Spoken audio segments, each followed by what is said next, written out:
नमस्कार विद्यार्थी मित्रांनो, स्वागत आहे तुम्हा सर्वांचं एससी पब्लिकेशन या चॅनलवर। तर मित्रांनो, आजच्या व्हिडिओमध्ये आपण आपल्या भारतातील महत्त्वाचे जे आंदोलन झालेले आहेत त्यावरती आपण आज प्रश्न पाहणार आहोत।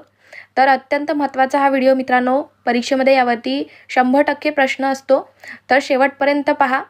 तर पहा, पहिला प्रश्न आहे, जालियनवाला बाग हत्याकांड कधी झाले? तर हा प्रश्न मित्रांनो बऱ्याचदा परीक्षेमध्ये विचारण्यात आलेला आहे। जालियनवाला बाग हत्याकांड कधी झाले? तर 13 एप्रिल 1919ला झाले। तर मित्रांनो, जालियनवाला बाग हत्याकांड त्यालाच अमृतसर हत्याकांड असंही म्हटलं जातं। तर 13 एप्रिल 1919 रोजी अमृतसर पंजाब येथील जालियनवाला बाग येथे त्यांनी निशस्त्र भारतीयांच्या मोठ्या जमावावर गोळीबार केला, अनेकांना ठार केले आणि शेकडो जखमी झाले। तर त्यावेळी अमृतसरमध्ये लागू असलेल्या मार्शल लॉची कडक अंमलबजावणी करण्यासाठी जनरल डायरने गोळीबार करण्याचे आदेश दिले होते। तर ही माहिती सुद्धा लक्षात ठेवा। चौरी चौरा घटना कधी झाली? तर 4 फेब्रुवारी 1922ला झाली आहे चौरी चौरा घटना। तर चौरी चौरा हे उत्तर प्रदेशातील गोरखपूर जिल्ह्यातील एक शहर आहे। तर 4 फेब्रुवारी 1922 रोजी असहकार आंदोलनात सहभागी झालेल्या शेतकऱ्यांच्या जमावाने पोलिसांवर हल्ला केला आणि पोलीस स्टेशन पेटवून दिले होते। तर ही ती घटना आहे ज्यामध्ये 22 कामगार आणि 3 नागरिकांचा मृत्यू झाला होता। 1885 मध्ये भारतीय राष्ट्रीय काँग्रेसची स्थापना कोणी केली? तर A.O. ह्यूम यांनी केलेली आहे भारतीय राष्ट्रीय काँग्रेसची स्थापना।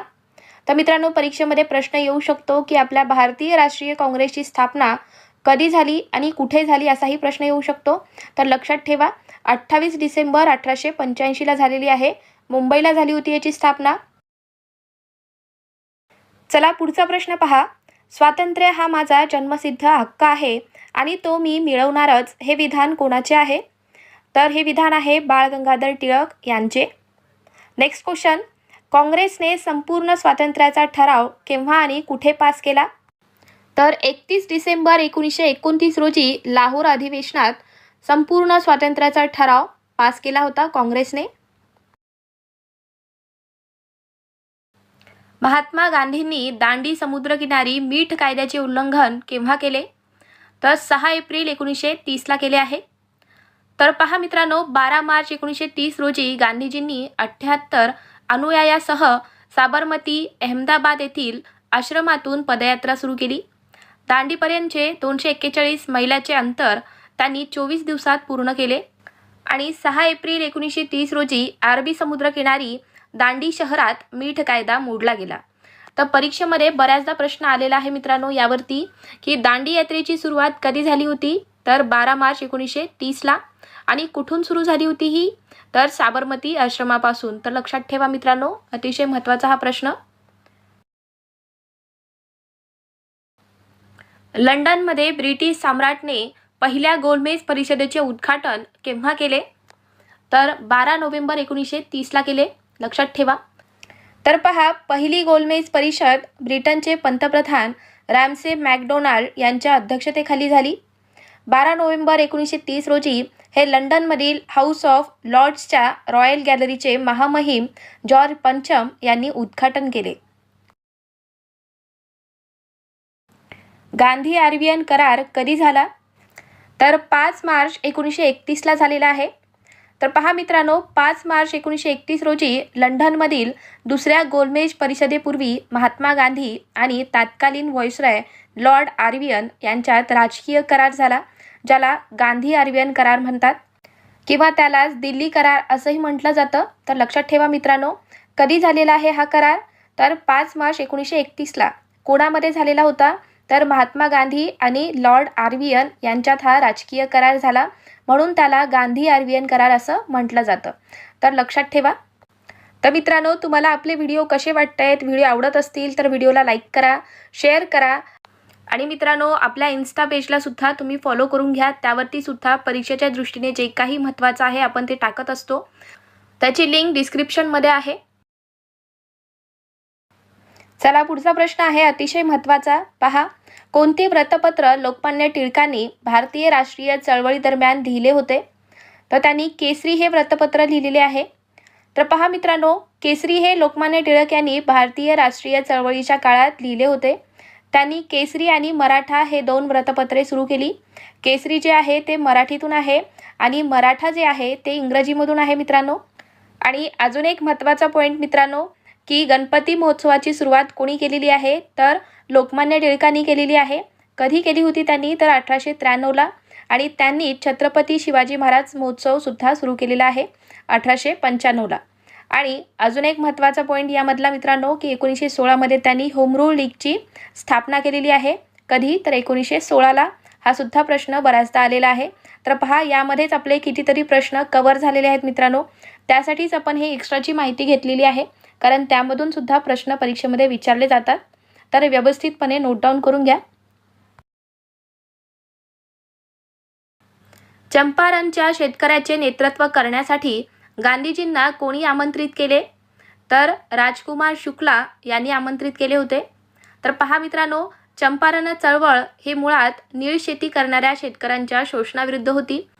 तर पहा इथे कसा प्रश्न येऊ शकतो, तर चंपारण्य चळवळ ही कशा संबंधित होती, तर नीळ शेती करणाऱ्या शेतकऱ्यासंबंधित ही चळवळ होती. तर पहा मित्रांनो, चंपारणचे श्रीमंत शेतकरी राजकुमार शुक्ला या शोषणाविरुद्ध उभे असताना तेव्हा इंग्रजांनी त्यांच्यावर अनेक प्रकारे अत्याचार केले. तर गांधीजींनी इथे येऊन इंग्रजांच्या अत्याचाराविरुद्ध जनतेला एकत्र करावे अशी त्यांची इच्छा होती. म्हणून राजकुमार शुक्ला यांनी गांधीजींना आमंत्रित केले होते. सुभाषचंद्र बोस यांचे राजकीय गुरु कोण होते, तर चित्तरंजन दास हे होते त्यांचे राजकीय गुरु. तर पहा मित्रांनो, त्यांनी 1939मध्ये फॉरवर्ड ब्लॉक आणि किसान सभेची स्थापना केलेली आहे. कोणी केली ही स्थापना, तर सुभाषचंद्र बोस यांनी केलेली आहे. आणि त्यांनीच महात्मा गांधींना राष्ट्रपिता असे नावसुद्धा दिलेले आहे, तर लक्षात ठेवा. तर त्यांचे प्रसिद्ध नारे कोणते आहेत, तर दिल्ली चलो, जय हिंद आणि तुम मुझे खून दो हे त्यांचे प्रसिद्ध नारे आहेत. आणि त्यांचे आत्मचरित्रसुद्धा आहे एक प्रसिद्ध, द इंडियन स्ट्रगल या नावाने. तर लक्षात ठेवा मित्रांनो ही माहिती, परीक्षेमध्ये यावरती सुद्धा बऱ्याचदा प्रश्न आलेला आहे. मित्रांनो, तुम्हाला माझी शिकवण्याची पद्धत आवडत असेल तर आपल्या चॅनलला सबस्क्राईब करून घ्या, जेणेकरून मी जेव्हा पण व्हिडिओ टाकेल तेव्हा तुम्हाला नोटिफिकेशन मिळतील. चला पुढचा प्रश्न पाहूयात.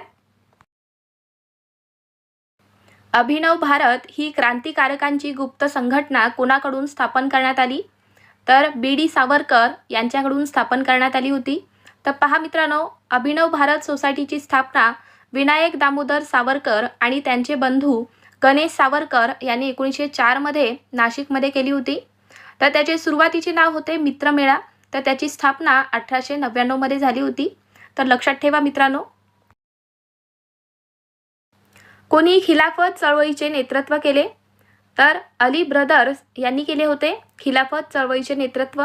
तर पहा मित्रांनो, खिलाफत चळवळ ही 1919 ते 1924 पर्यंत चालली, ज्याला खिलाफत चळवळ किंवा भारतीय मुस्लिम चळवळ असंही म्हटलं जातं. तर लक्षात ठेवा ही माहिती. चला next question. All India trade union Congress याची स्थापना कोणत्या वर्षी झाली, तर 31 डिसेंबर 1920ला झाली होती याची स्थापना. अखिल भारतीय काँग्रेसच्या अधिवेशनात छोडो भारत ठराव कधी पास झाला, तर 8 ऑगस्ट 1942ला झाला.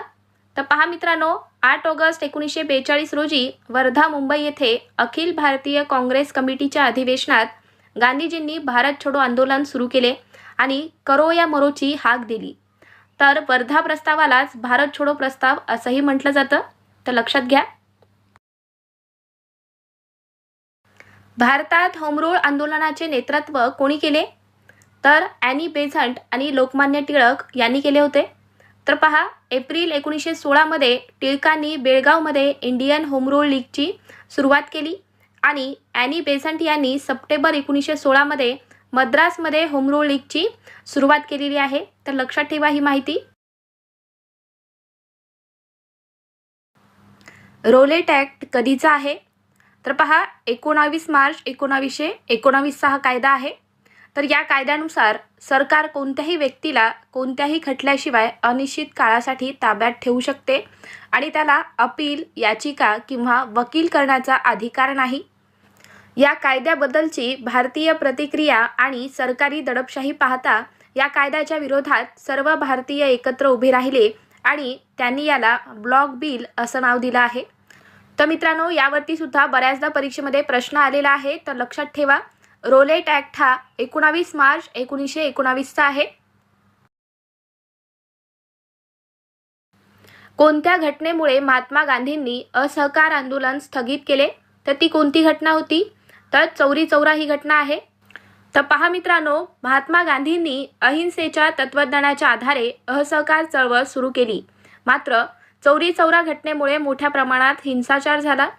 यामुळे संतापून गांधीजींनी 12 फेब्रुवारी 1922 रोजी बारडोली येथे काँग्रेस कार्यकारिणीच्या बैठकीत असहकार आंदोलन मागे घेण्याची घोषणा केली.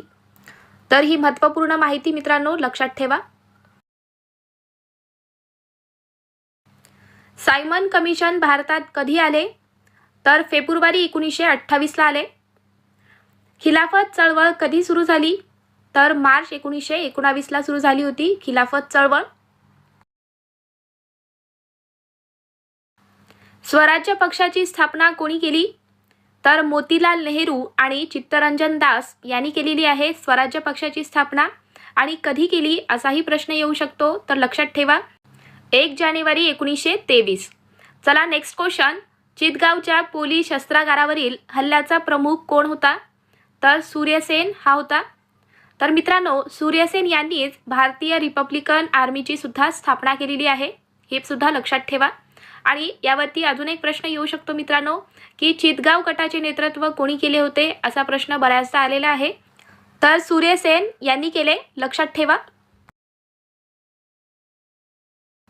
भारतीय स्वातंत्र्याच्या वेळी भारतीय राष्ट्रीय काँग्रेसचे अध्यक्ष कोण होते? तर JB कृपलानी हे होते.